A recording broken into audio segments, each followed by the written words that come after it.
આપણા આશ્રમમાં રાષ્ટ્રીય સ્તરે અને આંતરરાષ્ટ્રીય સ્તરે અનેક યોગ મુમુક્ષોએ એ યોગ શિક્ષક તાલીમ શિબિરમાં ભાગ લીધેલો છે.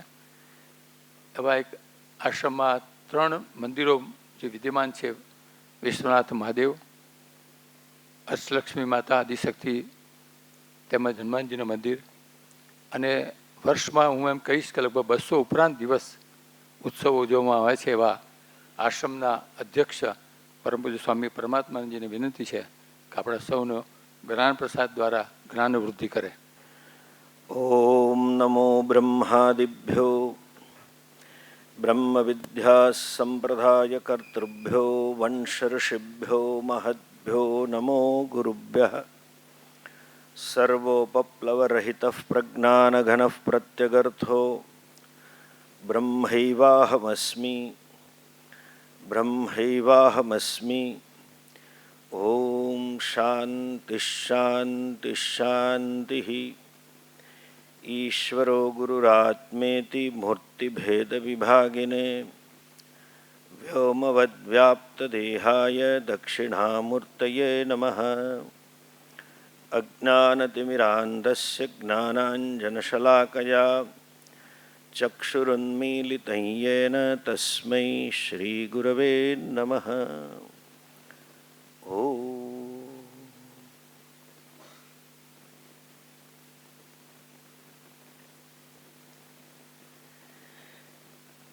પરમ પૂજ્ય બ્રહ્મલીન પૂજ્ય સ્વામી શિવાનંદજી, પૂજ્ય સ્વામી ચિદાનંદજી, પૂજ્ય સ્વામી દયાનંદજી, પૂજ્ય સ્વામી અધ્યાત્માનંદજી, સૌની દિવ્ય ચેતનાને મારા પ્રણામ. નામથી સંપૂર્ણ રીતે અને ગુણમાં ઘણા બધા અંશે જે સ્વામી છે એવા ડૉક્ટર સુબ્રમણ્યમ સ્વામીજી,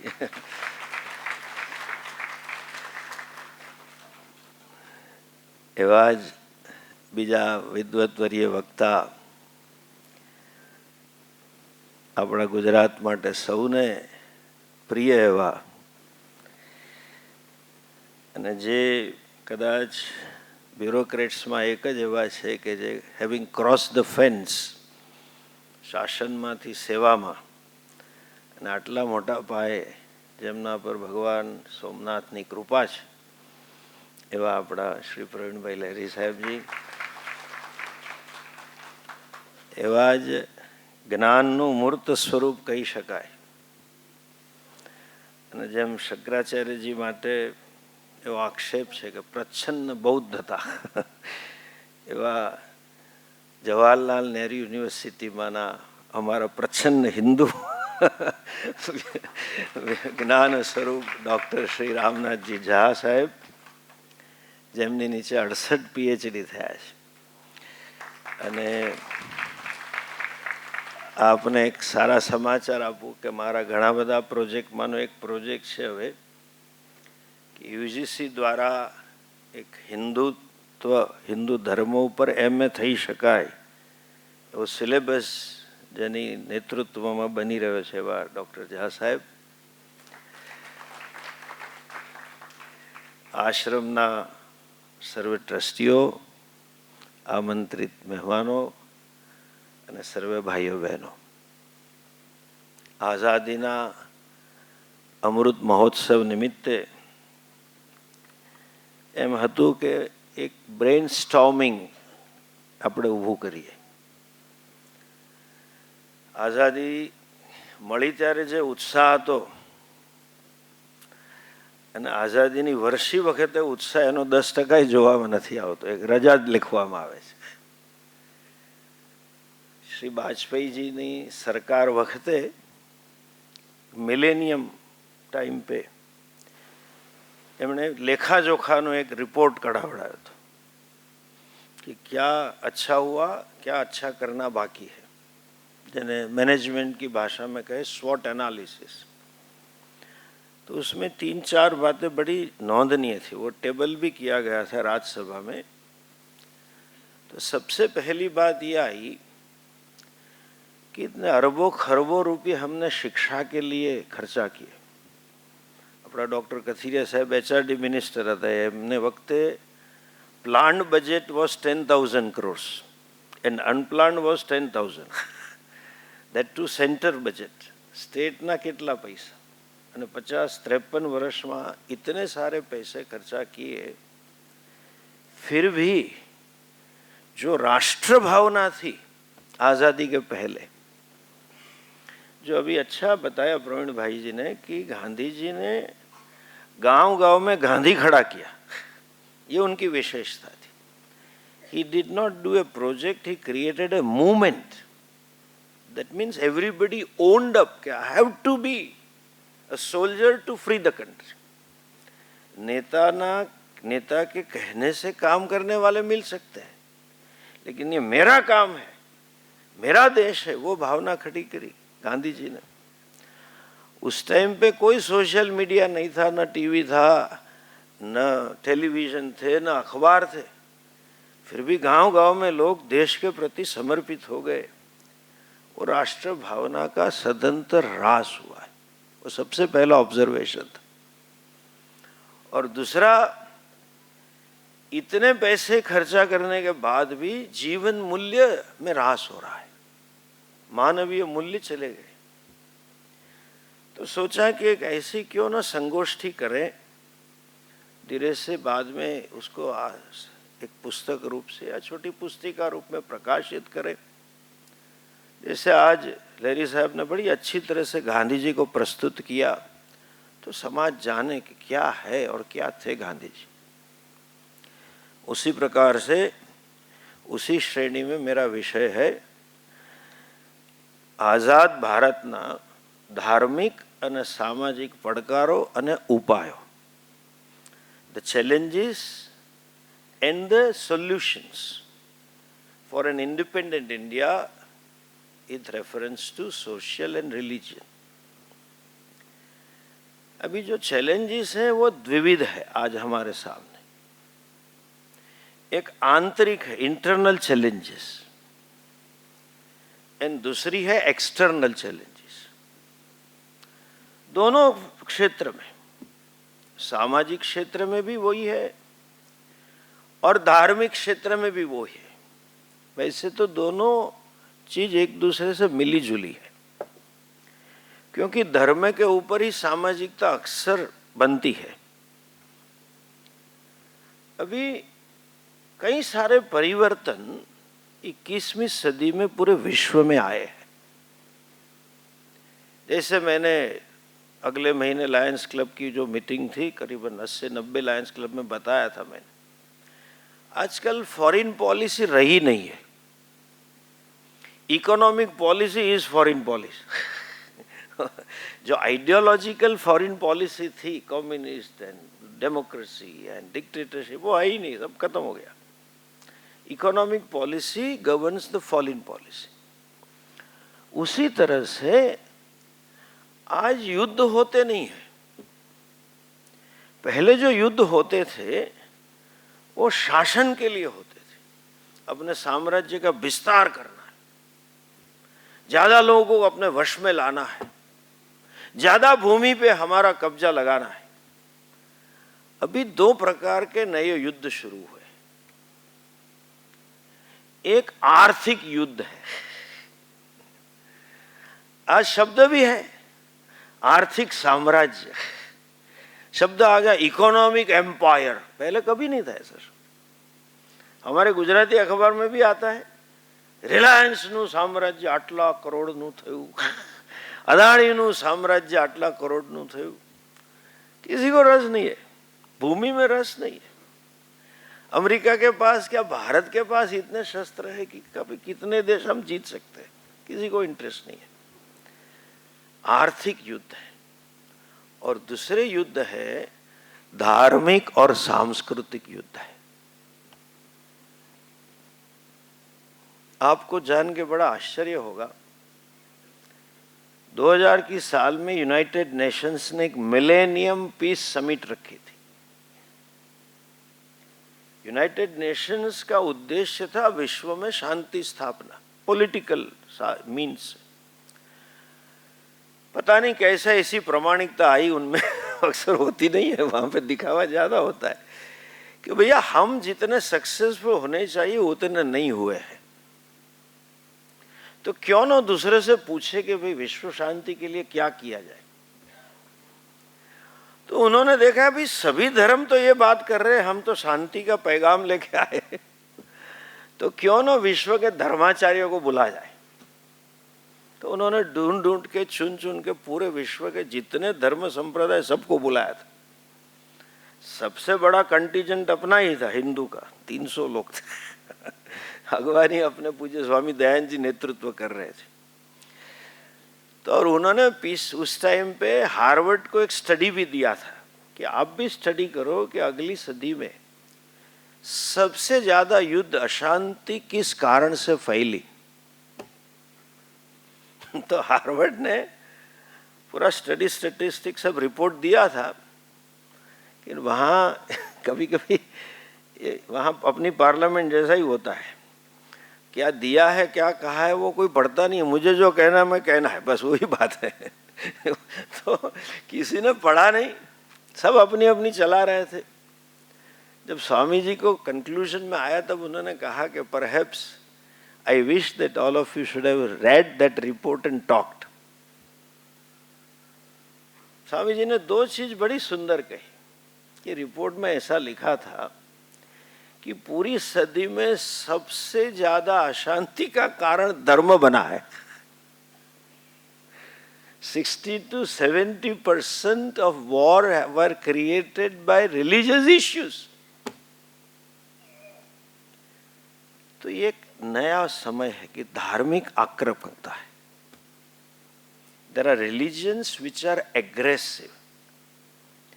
उनके मन में एक ठान ली है कि सभी हमारे संप्रदाय के अनुयायी होने चाहिए, और भगवान ने हमको ही सोल डिस्ट्रीब्यूटरशिप दी है, पूरे इंटरनेशनल डिस्ट्रीब्यूटर हम ही है।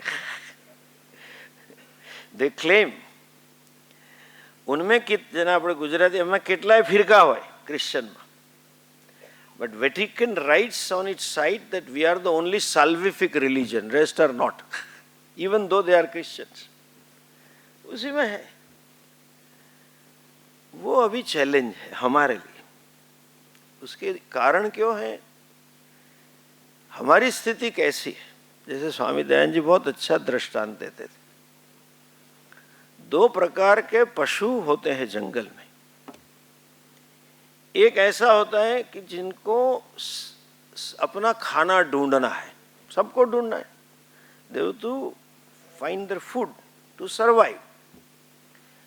लेकिन दूसरे जो हिंसक पशु है उनको एक ही काम है, टू फाइंड द फूड।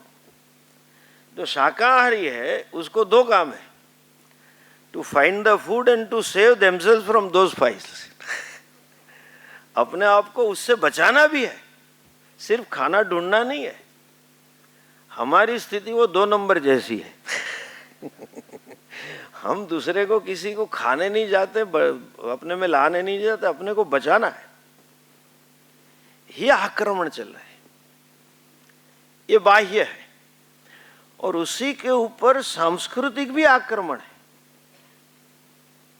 और उसमें जब तक मैं समझता हूं ये मूल यहां है।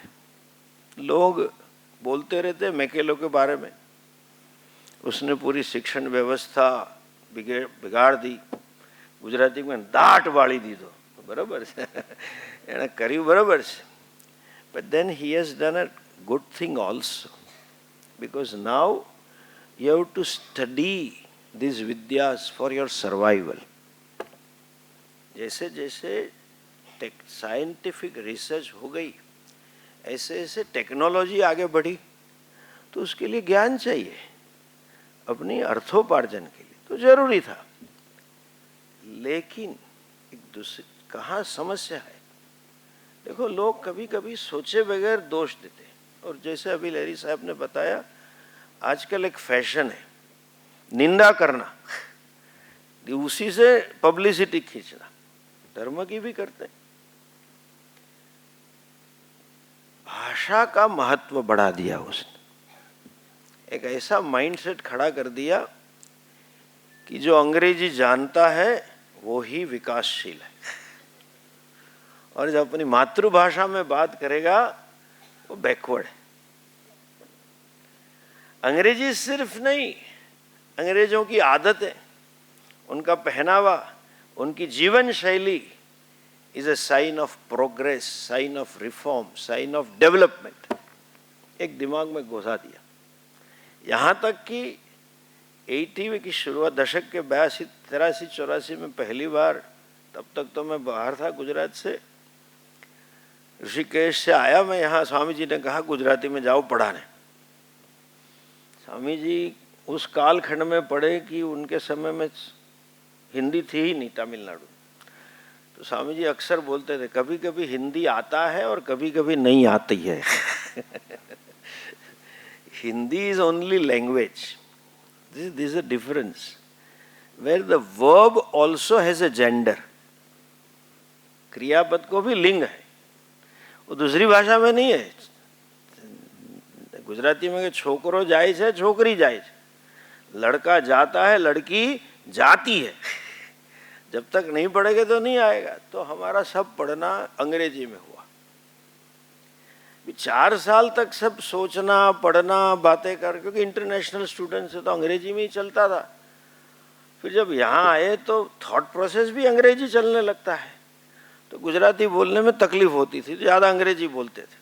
तो 84, 84 में मैं जब राजकोट गया तो हमारी ख्याति ऐसे थी, बड़े बड़े महात्मा है, फटाफट अंग्रेजी बोलते। अरे भैया, अमेरिका विदेशों में टॉयलेट क्लीन करने वाला भी फटाफट अंग्रेजी बोलता है। उससे महात्मा महान नहीं बनते, कंडीशन। और जब भाषा जाती है ना, तो संस्कार और संस्कृति चली जाती। मैं ये नहीं कहता कि आप अंग्रेजी मत पढ़ाओ, आप अपने बच्चे को अंग्रेजी में जरूर पढ़ाओ। माँ तो माँ होती है, उसका सब्स्टिट्यूट तो नहीं होता। हमारे गुजराती में कविता है, जननी नी जोड़ सखी नहीं जड़े रे लो। माँ तो माँ ही है। आज अंग्रेजी बगैर चलेगा भी नहीं, मैं स्वीकार कर रहा हूँ। ये सब रिसर्च वगैरह है तो इंटरनेशनली करना पड़ेगा। लेकिन होता क्या है जरा समझिए। It's a very subtle way of destroying the culture. It's a very subtle way for uprooting the person from his or her own roots. अंग्रेजी में कहेंगे, जो भाषा तो पहले ग्रेड से पढ़नी पड़ेगी, तो उसमें कहानी आएगी, सब आएगा, स्टोरी आएगी, इतिहास आएगा, लेकिन वो अंग्रेज लिखेंगे। सिर्फ 2 ही मैं एग्जाम्पल दूं। हमने पढ़ा था, बोले John was a good son, on every Father's Day he used to book the table for father and mother in hotel. वो लिखेगा जॉन अच्छा लड़का था कि टेबल बुक करके देता था। और हमारे कहेंगे रमेश बहु ढायो दीकरो हतो, ઓફિસથી આવીને જોયું કે બાપુજીનું મોઢું જરા ઢીલું હતું, પગમાં બેસી ગયો અને બાપુજી કેમ તમારું મોઢું ઢીલું છે, વગેરે વગેરે શ્રવણની વાત આવે. Can you find a single story near Shravan in English literature? So children learn कि John was a good son, you book a table for the father. हम पढ़े थे स्कूल में, एसएससी तक मुझे मालूम नहीं था कि लड़की को खाली नाम से बुलाया जा सकता है. हमें क्लास में वही संस्कार दिए, बहन लगाना है पीछे. अखबार में भी पढ़ो आप, वो यूनिवर्सिटी में गए तब पता चला खाली सिंगल नेम से बुलाना है. आज लोग टीचर को नाम से बुलाने लगते हैं.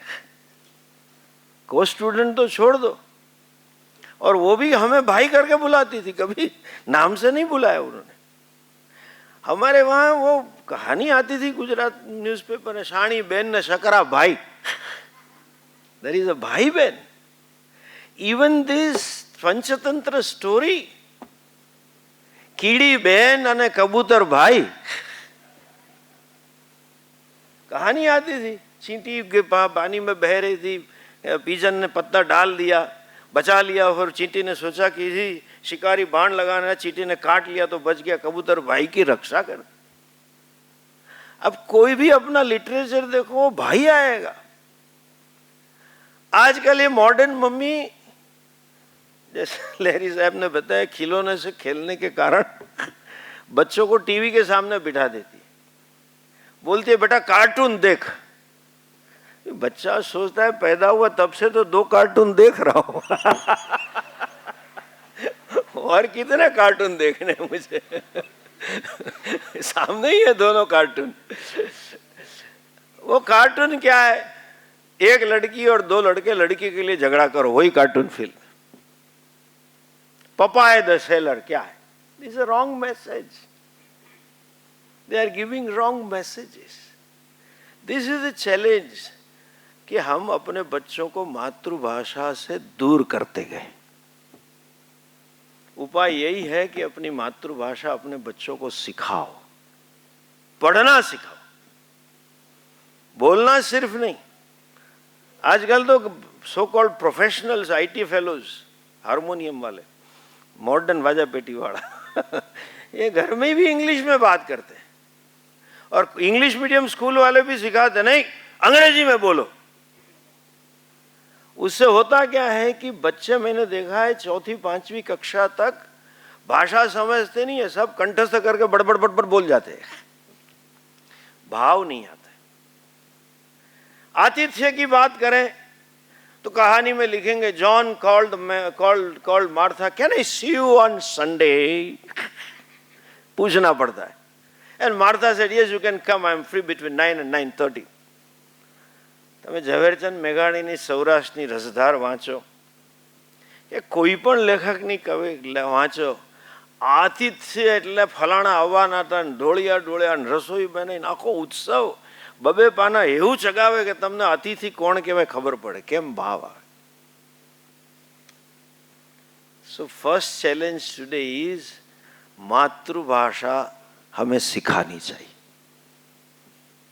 बाल ठाकरे ने मेरे सामने कहा था एक बार कि जो आमची बम्बई आमची मराठी करके झगड़ा किया उन्होंने, पूरी मूवमेंट चालू की, उनके वहाँ सरकारी मराठी मीडियम की स्कूल बंद हो रही है. और हमारे गुजरात में भी वही समस्या है, हर राज्य में वही समस्या है. अगर हमें हमारी संस्कृति और सांस्कृतिक मूल्य बचाने हैं तो सबसे पहले मातृभाषा का प्रचार करना आवश्यक है. ये एक्सटर्नल आक्रमण है, सांस्कृतिक आक्रमण है, धार्मिक आक्रमण है. इंटरनल क्या है, आंतरिक आक्रमण, उसके बारे में हम ये एक ही चीज आपसे कहेंगे. आज एक नई मानसिकता, नया कल्चर खड़ा हुआ है. देश की इकोनॉमिक पॉलिसी एक ही रही है कि हर एक नागरिक की जीडीपी बढ़ाना है. गवर्नमेंट का परफॉर्मेंस कैसे नापा जाता है कि स्टॉक एक्सचेंज कहां पहुंचा. हर रोज टीवी में आएगा बॉम्बे स्टॉक एक्सचेंज का आंक कितना है, दिल्ली स्टॉक एक्सचेंज एनएससी कितना है, और कहीं कहीं न्यूज चैनल में तो न्यूयॉर्क का भी दिखाएंगे, जापान का भी दिखाएंगे. So they have stock exchange index. But I am pain to tell this, none of the TV media or none of the newspaper give health care index of the government, education index of the government. Government ने शिक्षा में क्या किया, स्वास्थ्य में क्या किया, law and order में क्या किया, वो किसी को बोलना ही नहीं है. शेयर का बताओ. उसके मूल में there was one though I am telling, but with all humility I should say, because one of the authority on economics is sitting across me, so I don't want to look at him, who was teaching economics in Harvard. There was an economy, but whatever little I know, I would like to share, show you, how I know. Lighter way. That Adam Smith model hai. And there is a Christian theosophical background behind him. God created the world in His image, and the world is for man's consumption. मनुष्य के लिए ही पूरी दुनिया है, हमारे उपभोग के लिए बनाई है. आज जो सभी पर्यावरण की समस्या है, आज जो कुछ भी समस्या, उसका मूल वहां है. क्यों? हमें खुश होना है, हमें सुखी होना है. એને કહે ને, આપણે ગુજરાતીમાં કહેવત હતી, વર મરો કન્યા મરો ગોર મહારાજનું તરભાણું ભરો. પણ આજકાલ તો કોઈ ભરતું જ નથી. ગોર મહારાજને 5 ને આપીને કાઢી મૂકે છે. હવે દેશ મરો, દુનિયા મરો, અમારી મજા કરો. ચાર્વાક થિંકિંગ. યાવત જીવેત સુખમ જીવેત. ઋણમ કૃત્વા ના પિઝ્ઝામ ઝાપટેત પેપ્સીમ પીવેત. ઋણમ કૃત્વા. કન્ઝ્યુમરિસ્ટ, જેને આપણે ગુજરાતીમાં ઉપભોક્તાવાદ કહે છે. आज मैं देखता हूँ इंटरनेशनल डेलीगेशन आके बोलते हैं India is a big market. अरे I am a commodity. What are you talking? सब भुगतना है. ज्यादा उपभोग करना कि मैं सुखी हो जाऊं. उपभोग करने के लिए ज्यादा वस्तु पैदा करनी पड़ेगी, और आदमी को हर बार नया चाहिए. बच्चे की तरह नया खिलौना लाओ, नई बात लाओ. इसलिए आईफोन 13 तक गया है, 20 तक जाएगा. अगर कंपनी सरवाइव करेगी तो 100 तक जाएगा. नया लाओ. नया लाने के लिए आपका बाइंग पावर बढ़ाना है, खरीद शक्ति વધારવી પડે. खरीद शक्ति વધારવા માટે जीडीपी વધારવી પડે. एक दूसरा कल्चर आया, बाइंग पावर बढ़ गई, लेकिन उसकी भी लिमिट है. इसलिए नया कल्चर आया, लोन से कर लो. सबकी लोन मिलती है. शादी की भी मिलेगी, हनीमून की भी मिलेगी, मकान की मिलेगी, गाड़ी की मिलेगी. किसकी नहीं मिलती है? ઊંધું કલ્ચર છે. હું નાનો હતો તો પૈસા દેવા પર લેવું શરમ આવતી હતી. રાત્રે જાય કોઈ પૈસાવાળાને ઘેર ને કે જરા મારી છોકરીને લગ્ન છે, 2000 આપજો ને. કોઈને કહેતા નહીં. હવે મારે ખાલી 2 નામ જ કહેવાની જરૂર છે, માલ્યા અને નીરવ મોદી. સમજી ગયા તમે આજે? ગુજરાતીમાં કહે તો પછેડી હોય એટલી સોળ તણાય. એ સાંભળીને મોટો થયો છે. મારા બાપાએ મને રોક્યો છે.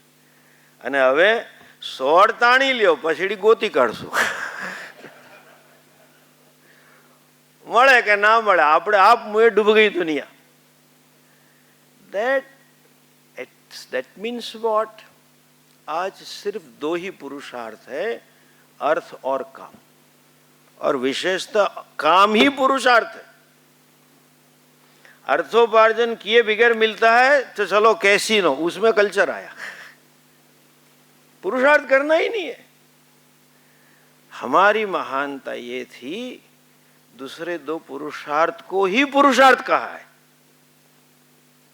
आहार निद्रा भय मैथुनम च सामान्यमेतत् पशुभिर्नराणाम धर्मो ही तेषाम अधिको विशेषः धर्मेण हीना पशुभिः समाना. एक हम सुने हैं बचपन से, शरीर माध्यम खलु धर्म साथ. मनुष्य जन्म प्रमूलतः धर्म के लिए, और जिसके जीवन में धर्म पुरुषार्थ नहीं है उसको हमारे ऋषियों ने कहा पशु भी ही समाना. वो साक्षात पशु है. आज पूरा समाज मात्र देश में नहीं, दुनिया भर में धर्म से विहीन हो गया है. सिर्फ काम पुरुषार्थ. ये सिर्फ भारत की चैलेंज नहीं है, पूरी दुनिया की challenge. Even Jews told us when we went to Israel 3-4 times, and when they came here they said we don't know how to handle our youth. Buddhists told me Cambodia में, श्रीलंका में, Japan में, वो भी कह रहे हैं कि हमारा बस आज काम प्रधान ही समाज हो रहा है। यहां मैं एक चीज और भी बताना चाहता हूं, जो इंटरनल चैलेंज है, जो इंटरनल चैलेंज ये है कि हम ही हमारे धर्म के बारे में जानते नहीं। एंड वी हैव बॉट, जिसको अंग्रेजी में कहते, यू बाय द थिंग्स। कई चीज जो अंग्रेजों ने थोप दी, हमने स्वीकार कर ली। सिर्फ एक ही दृष्टांत मैं दूंगा, जिसके बारे में हमने इजराइल में बात कही थी वहां। आज मैं समझता हूं कई मुस्लिम जो समस्या है हमारी, उसकी जड़ यहां है। खुद हम ही नहीं अपने को ठीक से प्रेजेंट कर पाए। ठीक से अगर हमने कहा होगा ये नहीं है, तो हमारे इतने मंदिर नहीं टूटते। उन्होंने हमारे दिमाग में थोप दिया कि आप मूर्ति पूजक है। Hindus are idol worshippers. हमारे खुद के बच्चे बोलते हैं, स्वामी जी हम मूर्ति पूजक हैं। यूएस वाले सब बोलेंगे, इंडिया वाले भी बोलते हैं, we have so many God's.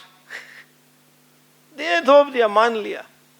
सबसे पहले समझो, ह्यूमन माइंड, जो मनुष्य का मन है, उसको अपनी भावना प्रकट करने के लिए कुछ फॉर्म्स चाहिए। You need a form to express your emotions. Human mind can relate only in forms. पूरा व्यवहार भावना से। कुछ भी करो, even language is a form to express myself. Words are the forms, verbs are the forms, adverbs are the forms, adjectives are the forms. Even body language is a form. What they call it, non-verbal communication, which is more than verbal communication. आजकल personality development की बात है, वो भी form है। You need some forms. That's how you relate with the world. एक चीज ऐसी नहीं है कि आप फॉर्म वगैरह रिलेट ना करो। मैंने उनसे, ज्यूइश लोगों के साथ जब पहली मीटिंग थी, स्वामी जी बीमार हो गए, तो ये मेरे पर आया था सब्जेक्ट। तब मैंने कहा था उनसे, ज्यूइश लोगों की राष्ट्रभक्ति पूरी दुनिया में विख्यात है, सब आदर्श उनको गिनते हैं। और हम जब टेबल पे थे, हमारे सामने 2 फ्लैग थे। इधर डायरेक्टर, वो वर्ल्ड काउंसिल ऑफ रिलीजियस का वो सेक्रेटरी जनरल, फिर कैबिनेट के चीफ, डायरेक्टर जनरल, हमारे चीफ, और मैं था, और यू शेप में था। तो आगे फ्लैग थे। तो मैंने कहा, ये जो आपका फ्लैग है, उसके प्रति आपको बहुत आदर है। अगर ये फ्लैग लेके मैं मुंह पोंछ लूं तो मैं जिंदा वापस जाऊं कि नहीं, गारंटी नहीं है। कम से कम थोड़ी इजराइल की ज्यादा वीजा बगैर हवा तो खा के जाऊंगा। जेल में जोड़ेंगे आप। तो आप जब अपने राष्ट्रध्वज को सलाम करते हैं, तो वो कागज के टुकड़े को सलाम नहीं है। राष्ट्र सम्मान, राष्ट्र गौरव और राष्ट्र के आजादी के लिए जिन्होंने बलिदान दिया, उनके लिए सलाम। पूरी दुनिया के देशों के राष्ट्रध्वज है, सब अपने अपने देश के राष्ट्रध्वज को सलाम करते हैं। तो क्या कागज के टुकड़े को थोड़ी करते हैं, वो राष्ट्र को जा रहा है। अंग्रेजी में शब्द है ट्रांसेंडिंग, अतीत जाना। दिखावे में कपड़ा है, लेकिन उससे अतीत आपकी भावना जा रही है कि सलाम, मेरा सम्मान, मेरा आदर, मेरा प्रणाम उनको है। वो लोग सिर्फ हमारे हिंदू में नहीं है, बाकी सबकी शादीशुदा परंपरा है। Jews, Christian, Muslim, they are shadi married people. They have these wedding rings, they always wear. Sometimes they kiss the ring. तो बोला, आप किस करते, you are not kissing a diamond or a gold. That goes to your beloved. You transcend the gold, you transcend the diamond and goes to her. Nobody is saluting a piece of cloth. So no Indian is worshipping the idol. मेरे को know that we are God worshippers, not idol worshippers. Who worships idols? Nobody. Even they require, those who claim we are formless, they require a direction. That is idol. That's a form. You pray on a given direction. A cross is a form. What is not a form? And nobody worships the cross. Nobody worships the direction. You worship that God which is there, you believe in. तो on looker things, देखने वाले को लग रहा है कि हम पत्थर पे पानी डाल रहे हैं, लेकिन हमारे मन में शिव जी पे जाता है। देखने वाले को लग रहा है कि हम मूर्ति को खाना, पत्थर को खाना खिला रहे, लेकिन साक्षात कृष्ण जी खा रहे, साक्षात लक्ष्मी जी खा रहे, वो हमारा भाव है। कौन मूर्ति पूजक है? कोई मूर्ति पूजक है ही नहीं। हमें मूर्ति पूजक मान मान के, और हमने खुद स्वीकार कर ली, इसलिए उन्होंने मंदिर तोड़े। बोले क्यों तोड़ रहे हो? We have to be clear about our religion, which we are not. दूसरा ये डाल दिया दिमाग में, काम करते जाओ, फल की अपेक्षा मत रखो। कर्मयोग का नाम लिख दिया। ये ब्रिटिशरों ने दिया है, मुफ्त में काम करो इसलिए गुलाम थे। You can not work without expectation. खुद कृष्ण भगवान को अपेक्षा है, जिन्होंने उपदेश दिया। गीता के 18वें अध्याय में पूछ रहे हैं भगवान अर्जुन से, कश्चिद एतत् श्रुतम पार्थ त्वया एकाग्रेण चेतसा कश्चिद अज्ञान सम्मोह प्रणष्टस्ते धनंजय। क्या अर्जुन तूने ठीक से सुना, ठीक से समझा, तेरा मोह दूर हुआ? क्योंकि उसने कहा था शुरू में, पृच्छामि त्वाम धर्म सम्मूढ़ चेता। मैं इसलिए पूछ रहा हूं, धर्म के विषय में मोह है, तो पूछा तेरा मोह दूर हो गया? और तो पूछने का मतलब क्या है? अपेक्षा है कि तू समझ। नहीं तो पूछते ही नहीं। और जब अर्जुन ने कहा कि हाँ मोह दूर हुआ, तब बंद हुए। अगर ना बोला होता तो मैं गारंटी से कहता हूं गीता में 19वां अध्याय होता। You would have continued. वो खुद अपने मुंह से कह रहे हैं कि मैं अपेक्षा से आता हूं। सब बच्चा बच्चा भारत में जानता है, यदा यदा ही धर्मस्य ग्लानिर्भवति भारत तदात्मानम यदा तदा, इस कालवाचक। देन नेक्स्ट श्लोक है, परित्राणाय साधूनाम विनाशाय च दुष्कृताम धर्म संस्थापनार्थाय संभव। ये प्रयोजन है। वैकुंठ लोक से गरुड़ के ऊपर बैठने के पहले उनको अपेक्षा है कि धर्म की स्थापना करनी है। वो खुद अपेक्षा से चल रहे हैं और हमें बता रहे आप अपेक्षा मत रखो। इतने तो मूर्ख कृष्ण जी नहीं थे, हमने स्वीकार। इंटरनल चैलेंज ये है, हम अपने धर्म को ही समझने का प्रयत्न ही नहीं करते। और दूसरी बड़ी बुरी बात यह है, न जानने पर सब लेक्चर भी देने लग जाते। स्वामी जी ऐसा करना चाहिए, मुझे सलाह देते। देखिए एडवाइजिंग एडवाइजिंग भी नहीं। सोशल मीडिया के कारण, जैसे लहरी साहब ने बताया, आज एवरीबडी हैज बिकम अ विवेचक। उसको मैं गुजराती में बबूचक बोलता हूँ। They keep commenting without studying शास्त्र। मैं आज एक चीज, दो चीज आपसे स्पष्ट करना चाहता हूँ। Please do that, please. I very humble request. एक तो मातृभाषा सिखाओ, दूसरा ये करो। बीच में सब साधुओं के सब स्कैम निकले थे, रामपाल, राम रहीम, अपने गुजरात तो सब में आगे है, तो आसाराम जी भी थे वहाँ पे। तो मीडिया वाले ने, ये अखाड़े वाले ने यादी निकाली थी, फर्जी साधु 30 लोगों को यादी बना दी थी और भेजा था, समाज जागरूक रहे। अक्सर मुझे कोई जानता नहीं है, I always remain face in the crowd, लेकिन एक गुजरात समाचार वाला मुझे जान गया है। बड़ौदा में कई चैम्बर ऑफ कॉमर्स का कार्यक्रम था, सब इनॉग्रेशन, तो बोले आप वही परमात्मानंद जी ना, आचार्य सभा वाले, वो मोदी मोहन जी वाले। मुझे पकड़ लिया उसने। बोले हाँ भाई मैं वही हूँ। बोले आपने कुछ निकाली लिस्ट कौन बेकार साधु है? तो मैंने बोला नहीं, मैंने तो कोई निकाली नहीं है। तो बोले कब निकाल रहे हो? बोला मैं निकालने वाला ही नहीं हूँ। तो बोले आप बड़े डिप्लोमेटिक है, इतनी बड़ी संस्था के आप नेतृत्व कर रहे हैं, पूरे भारत के सभी संप्रदाय के मुखिया, 200 साल पुरानी संस्थाओं के मुखिया आपके साथ है, आप उसके संयोजक महामंत्री, फिर भी आप नहीं कर रहे हैं। बोला आपको जो समझना वो समझो, लेकिन मैं नहीं निकालूंगा। तो बोला नहीं नहीं आपको निकालनी चाहिए। तो पता नहीं मेरे दिमाग में आया, तो मैंने उसके मुंह पे बोल दिया मुझे निकालनी भी नहीं चाहिए और तुझे छापना भी नहीं चाहिए। बोला ऐसा क्यों बोल रहे हो? मैंने बोला जाने दो भैया, तूने बोला सो बोला, लेकिन अगर मुझे रस नहीं है तेरे से डिस्कशन करने। बोला नहीं नहीं बताओ। दूसरे अखबार वाले थे 10-12, तो मैंने कहा अगर मैं जो बोलूं कल अखबार में छापने वाले हो तो मैं टाइम बिगाड़ू। बोला अच्छा करेंगे। फिर उन्होंने सबने छापा था। तो मैंने उनसे प्रश्न पूछा, आज एक ईसाई धर्मगुरु आता है, अपने आप को कहता है कि मैं ईसाई धर्मगुरु हूं, और वो ऐसा खुल्लम खुल्ला गॉड इन हेवन को ना माने, बाइबल को स्वीकार न करे, ईसाई परंपरा के विरुद्ध बोले, तो एक ईसाई अनुयायी उसको मिलेगा क्या? तो सबने बोला नहीं मिलेगा।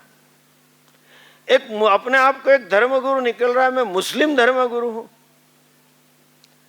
अल्लाह को गाली दे, कुरान का स्वीकार न करे, परंपरा का स्वीकार न करे, उसको एक अनुयायी मिलेगा क्या? अनुयायी मिलने की बात तो छोड़ो, जिंदा रहेगा क्या वो प्रश्न होता है उसके बारे में। उसको भी नहीं मिलेगा। तोहरा को बारे में अलग बोले, जूइश तोहरा, नहीं मिलेगा। लेकिन राम कृष्ण हनुमान शिव जी को अपशब्द बोले, व्यास जी शंकराचार्य जी को बोले, शास्त्र का स्वीकार न करे, फिर भी हिंदू अनुयायी मिलेंगे। और हम कहेंगे क्रांतिकारी संत है। क्या क्रांतिकारी? ऑल फुफ्फू लॉजिक। हमारे मूल शास्त्र है वेद, उसका सार है वेदांत उपनिषद। जो लहरी साहब ने जब बताया गांधी जी की अद्वैत में आस्था थी, आस्था इसलिए थी कि अद्वैती वेद का सार है। वेदैश्च सर्वैः अहमेव वेद्यः, पूरा उपनिषद सार है। और वो भावना, जब तक आप ज्ञान न पामो तब तक भावना है। ये साक्षात दर्शन है। सर्वम खल्विदम ब्रह्म, it is to be known, not to be believed and with an attitude. सत्य है। न हम उपनिषद पढ़ेंगे, ठीक है, चलो प्रस्थान त्रयी गीता नहीं पढ़ी, उपनिषद नहीं पढ़ा, ब्रह्मसूत्र नहीं पढ़ा, कम से कम इतिहास तो जानो।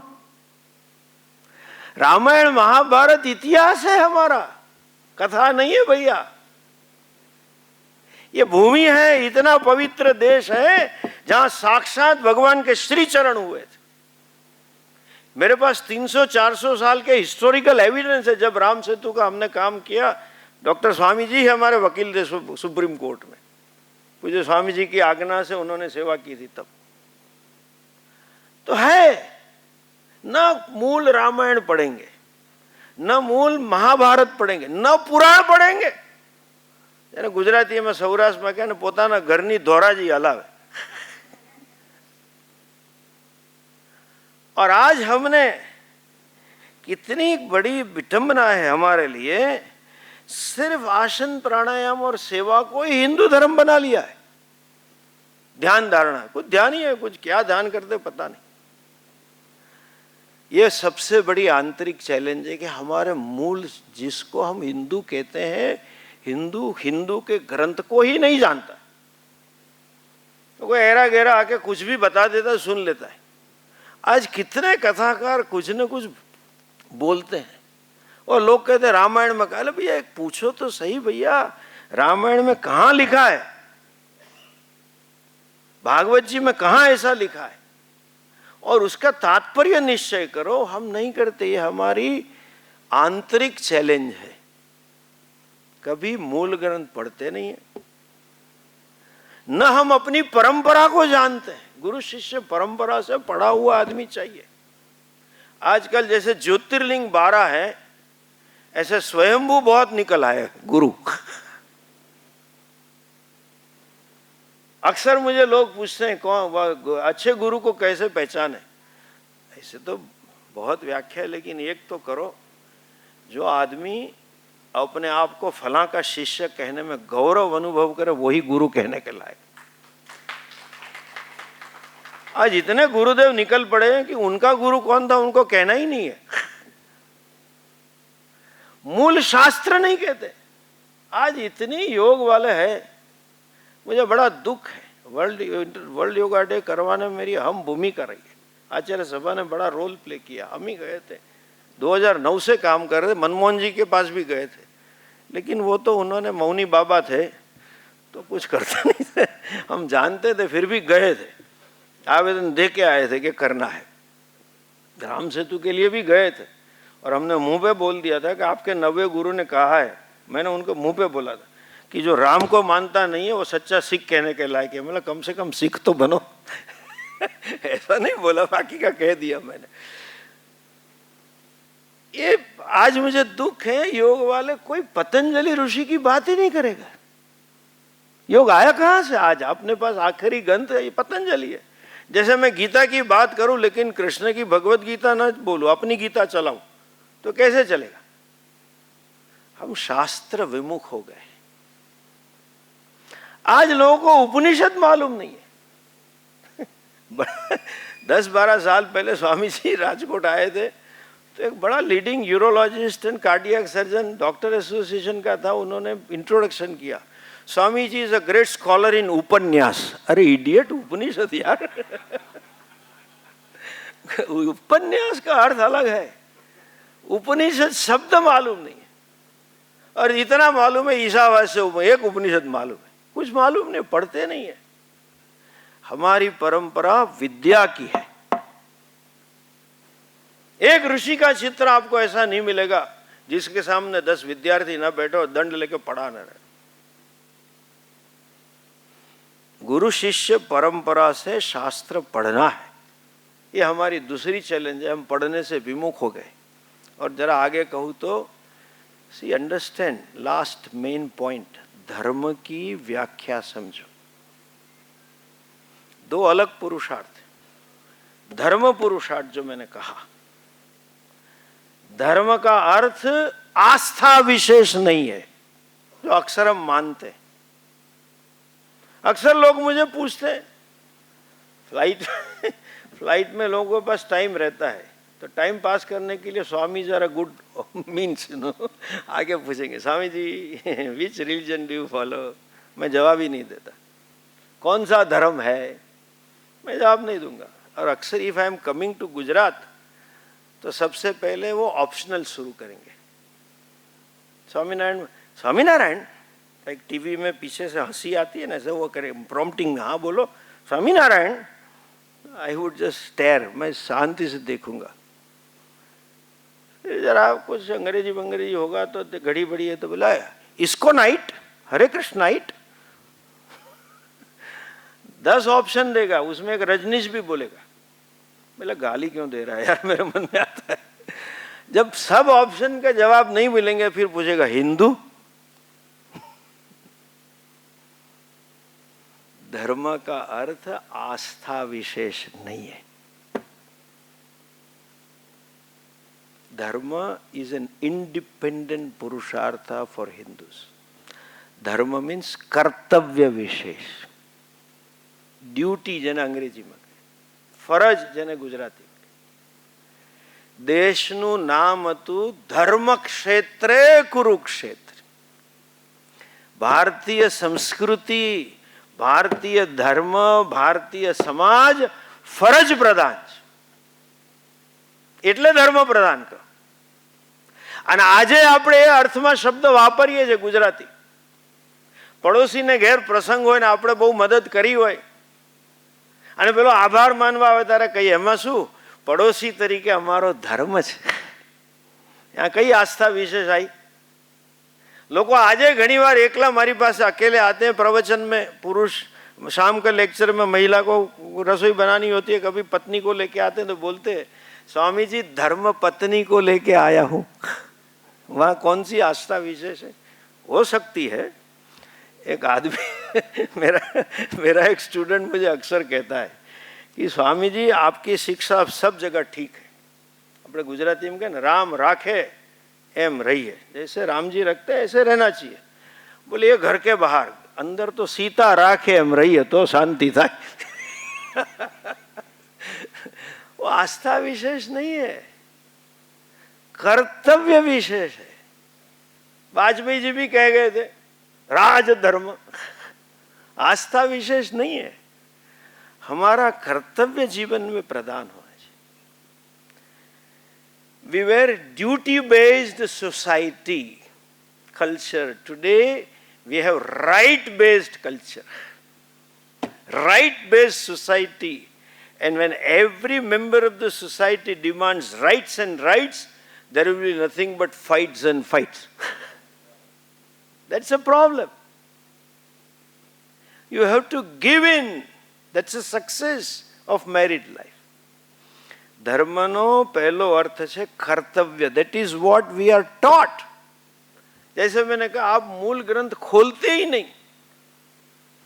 रामायण देखो, महाभारत देखो, कोई भी पुराण देखो, उसमें कितने चैप्टर है. ब्राह्मण का ना धर्म, वैश्य के धर्म, गृहस्थी के धर्म, राजा के धर्म, पत्नी के धर्म.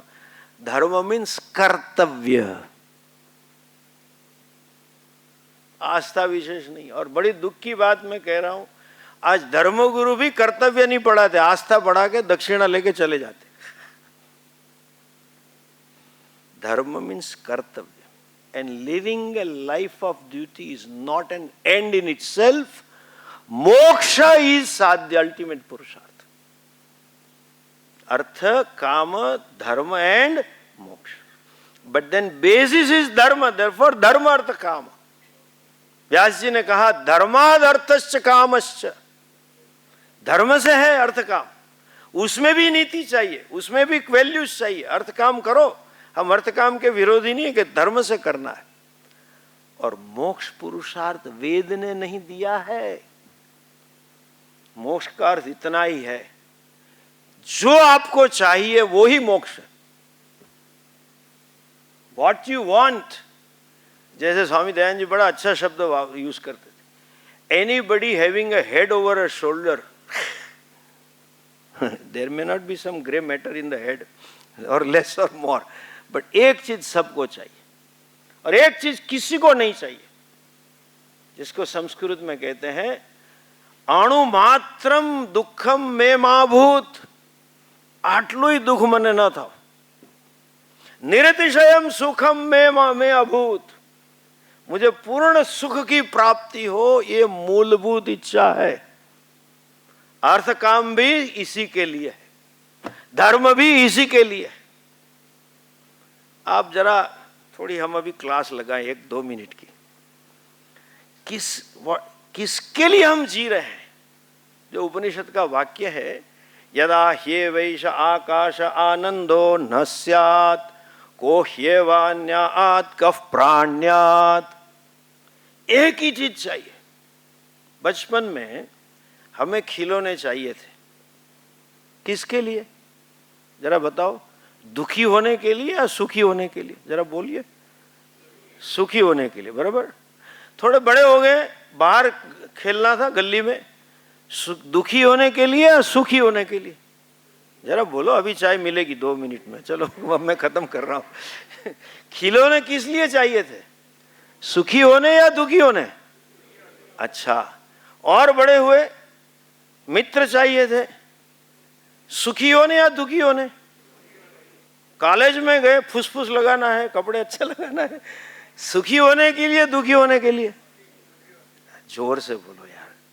सुखी होने. अच्छी डिग्री चाहिए, सुखी होने के लिए, दुखी होने के लिए? और आगे जोर से बोलना. पैसे चाहिए, किस लिए चाहिए? एक बार दोबारा. पैसे किस लिए चाहिए? शादी करनी. अरे भैया जवाब दो, मैं आपका अनुभव नहीं पूछ रहा हूं. आपके एक्सपेक्टेशन पूछ रहा हूं. शादी के पहले क्या देखते हैं? लड़का देखेगा ये लड़की मुझे सुखी करेगी कि नहीं, और लड़की भी वही देखेगा ये मुझे सुखी करेगा कि नहीं. अरेंज मैरिज है तो पूरी फैमिली वो देखेगी. शादी किस लिए करनी है?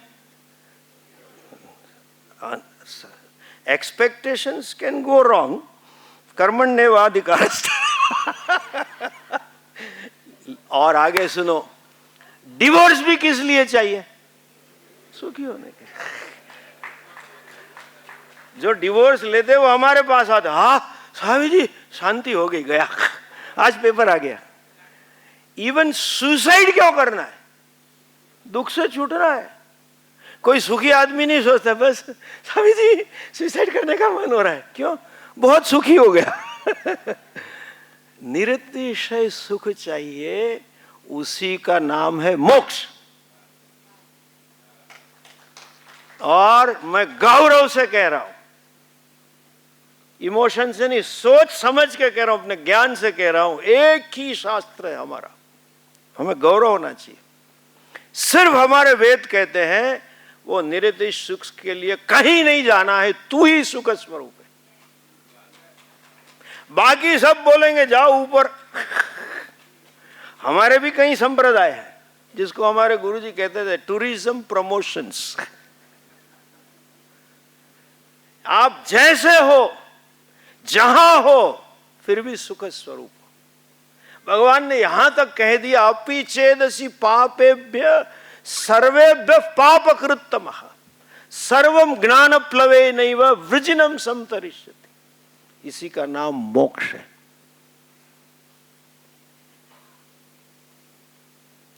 उसके लिए भी हम अनजान हैं। किसी की भी आप जैसे हो, निरंतर सुख स्वरूप हो। हम सब जानते हैं आत्मा सत्य सच्चिदानंद है, लेकिन बोलने के लिए रोज बोलते रहते हैं। हमारे गुजरात में कहीं लोग चिदानंद रूपा, लेकिन उसका मुंह देखोगे तो रोता रोता बोल रहा है। जैसे छोटे बच्चे को हम पूछे, बेटा तेरा नाम क्या? आनंद नाम है। अरे तेरा नाम आनंद, रो क्यों रहा है? हम अपने धर्म के लिए ही ये सत्य को नहीं जानते। और धर्म होगा तो मोक्ष के अधिकारी बनेंगे, साधन है।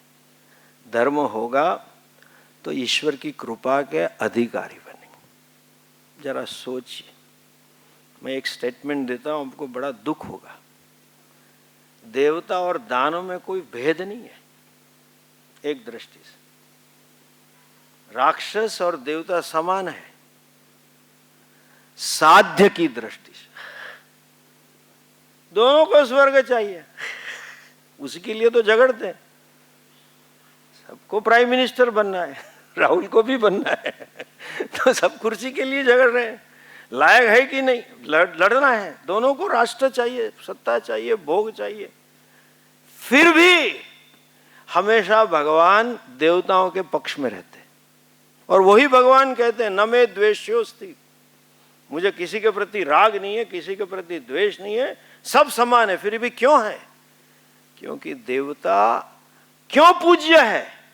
वो भी भोगी है, स्वर्ग चाहिए, भोग करना है उसको। क्यों हम उसकी पूज्य गिनते हैं? क्योंकि वो धर्मनिष्ठ है। जहां धर्म है वहीं भगवान रहेंगे। भगवान उन्हीं का पक्ष लिया है। और जहां भगवान की कृपा होगी वहां मोक्षेच्छा होगी, और वही भगवान की कृपा होगी जहां समर्थ गुरु मिलेंगे और ज्ञान देंगे और मोक्ष होगा। हम समाज धर्म से विमुख हुआ है, उसका कारण अर्थ काम की तृष्णा है। आज ऐसा समाज बना दिया है, और अर्थ काम का स्वरूप है जितना मिलेगा उतना ज्यादा चाहिए। न जातु काम कामानाम उपभोगे न शाम्यते। काम के लिए, अर्थ के लिए। न वित्तेन तर्पणियो मनुष्य लप्स्यामहे वित्तम यद्राक्ष्म चेत्वा वगैरह। और जब ज्यादा नहीं मिलता है और अंदर से तृष्णा है, मतलब प्रेशर है, देन पीपल टेक शॉर्टकट्स। इसीलिए अधर्म में जाते। जब तक हमारे बच्चों में हम कर्तव्य की सभानता खड़ी नहीं करेंगे, तब तक वो गलत करेंगे। और उसका मुख्य साधन है परिवार व्यवस्था, कुटुंब व्यवस्था। आज हमें इकट्ठे रहना ही नहीं आता है। Every space is a personal space. साथ में जिएंगे, then we learn to give in. साथ में जिएंगे, then we learn to yield. साथ में जिएंगे तो फर्ज बजाएंगे। उसका समाधान यह है, हम अपनी कुटुंब व्यवस्था, कुटुंब परंपरा को पुनर्जीवित करें। तब जाके धर्म का पुरुषार्थ प्रस्थापित होगा, तब जाके मोक्ष जो अंतिम पुरुषार्थ है वो सिद्ध होगा। और आज हमें यह भी सीखना है, जो आक्रामक धर्म है, वैसे तो मेरा मानना है वो धर्म ही नहीं है, they are not religion. They are religio political organisation. उनकी महत्वाकांक्षा शासन की है. They want to destroy others. We may not destroy others, but at least we should know how to protect ourselves. हमें अपनी रक्षा करना सीखना चाहिए. और उसमें ये मानसिकता, नहीं नहीं मैं तो धार्मिक हूं, मैं किसी में मानता नहीं, वो नहीं चलेगी, क्योंकि अभी आक्रमण हुआ है. अहिंसा का दो अर्थ है. उन्होंने बड़ा अच्छा दृष्टांत दिया लहरी साहब ने. दो साबरमती की जो बात कही, हमारी आवश्यकता से ज्यादा कुछ लेना और उसका वेस्ट करना, वो हिंसा है. To waste the resources is himsa. Even to waste the words is himsa. Some people unnecessarily keep blabbering. इसीलिए शास्त्र ने कहा सत्यम वद प्रियम वद हितम वद. सत्यम अपि अप्रियम अहितम मा वद. हम तो सत्यम असत्यम प्रियम अप्रियम हितम अहितम अहम वद. यह हिंसा है. रिसोर्सेस का दुरुपयोग, minimum requirement. I have right to take what I need, but I have no right to waste. That is one aspect of ahimsa, which was there in Gandhiji's life, all along the life. तो हम अपने बच्चों को थोड़ा बिगाड़ से संयमित रखें. हम जब छोटे थे तो घर में हमारे पास 6 या 7 पेयर कपड़े थे. 2 रूटीन के, 2 प्रसंग के और 2 शादी ब्याह के. ऐसा होता था. 1 पेयर चप्पल होती थी. आज सुखी घरों में 2 या 3 साल के बच्चे के 100 पेयर होते. We are wasting the resources. We have created हिंसक समाज. वेस्ट ऑफ रिसोर्सेस बंद करें. संयुक्त कुटुंब से हम जीना सीखे.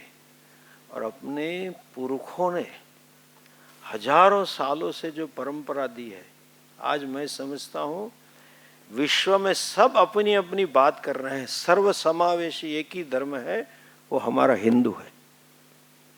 उसको हमारी जरूरत है. क्यों हम ये नहीं कहे कि एक ही भगवान है और वो हमारा ही है और ऊपर है. हम क्या कह रहे हैं? सर्वम खलु इदम ब्रह्म ईशावास्यम इदम सर्व. पूज्य स्वामी दयानंद जी ने वहां बहुत अच्छी बात की थी. World millennium. एक चीज जो उन्होंने कही कि रिपोर्ट सब नहीं पढ़े, और दूसरा उन्होंने कहा I am coming from that tradition which doesn't say that we believe in one God. सब देखने लग गए. वो बोलने हाँ you have many gods. Swami said no, we don't believe in one God, but we understand that there is only God.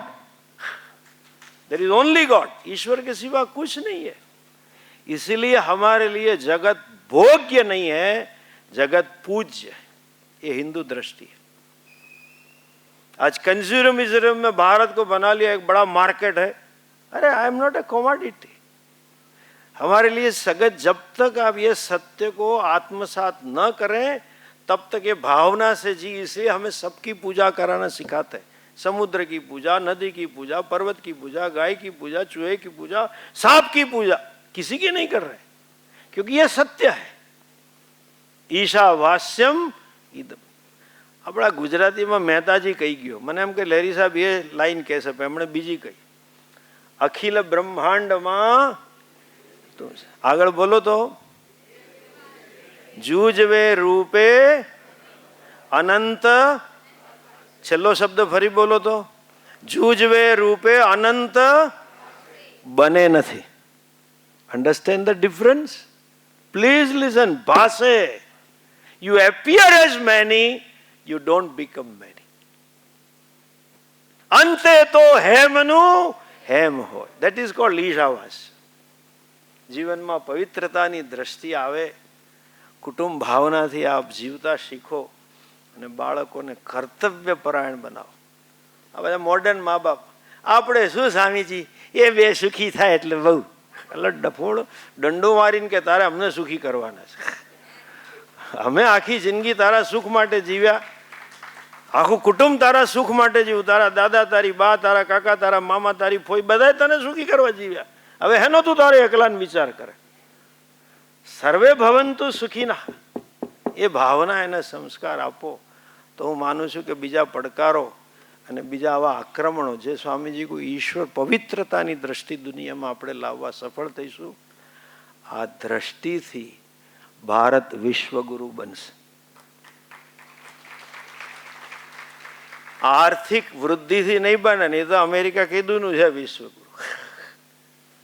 જે કુટુંબ ભાવના, આત્મીયતાની ભાવના, ઈશ્વર પરાયણતાની ભાવના જો આપણે વિશ્વને આપી શકીએ એટલે આપણે ગુરુ બની શકશું. આઝાદીના અમૃત પ્રસંગે આપણે એટલો તો નિર્ણય કરીએ કે 100મી જયંતિમાં કદાચ આપણે ન હઈએ, આવનારી પેઢી વિશ્વગુરુ તરફ પહોંચી હશે, એવું જીવન જીવતી હશે. એ અપેક્ષા સાથે સૌને નમસ્કાર. ઓમ શાંતિ.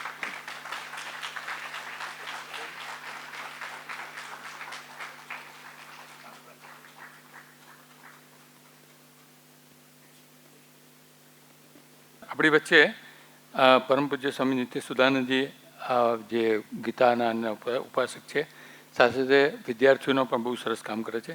નિવૃત્ત ન્યાયાધીશ રવિ ત્રિપાઠી સાહેબ, ચેરમેન હ્યુમન રાઇટ્સ કમિશન આપણી વચ્ચે છે. પછી વલ્લભભાઈ કથિરિયા ગૌ સેવા આયોગના જે અધ્યક્ષ રહી ચૂક્યા છે એ આપણી વચ્ચે છે. હરિભાઈ દેસાઈ જાણીતા પત્રકાર આપણી વચ્ચે છે. જુબિન ભરડા બહુ એમિનન્ટ લોયર ફ્રોમ હાઈકોર્ટ ઉભા થજો છે. Nitin Vora dean medical college Sola અને ચેરમેન. નીતિનભાઈ ક્યાં છે ઉભા થાવ પાછળ. ગુજરાત મેડિકલ કાઉન્સિલના ચેરમેન છે. ડીજી વણઝારા અહીંયા આપણી વચ્ચે ઉપસ્થિત છે. ગાંધી આશ્રમના નિયામક અતુલભાઈ પંડ્યા. હરીશસિંહ ગોયલ જે સ્વામીજીના આરસ્કોર આશ્રમના ટ્રસ્ટી આપણી વચ્ચે છે. એસબી ડાંગાજી આપણી વચ્ચે છે. ગિરીશભાઈ જોશી, મિલિંદભાઈ, M.A. પટેલ સાહેબ, પ્રેમલભાઈ ઠાકોર, પ્રોફેસર ઇન્દરાબેન પરીખ, આ બધા ઘણા બધા લોકો આપણી વચ્ચે ઉપસ્થિત છે. એ ખાસ આપના પરિચય માટે મુકેશભાઈ અને વર્ષાબેન સ્વામીજીનો સન્માન કરશે.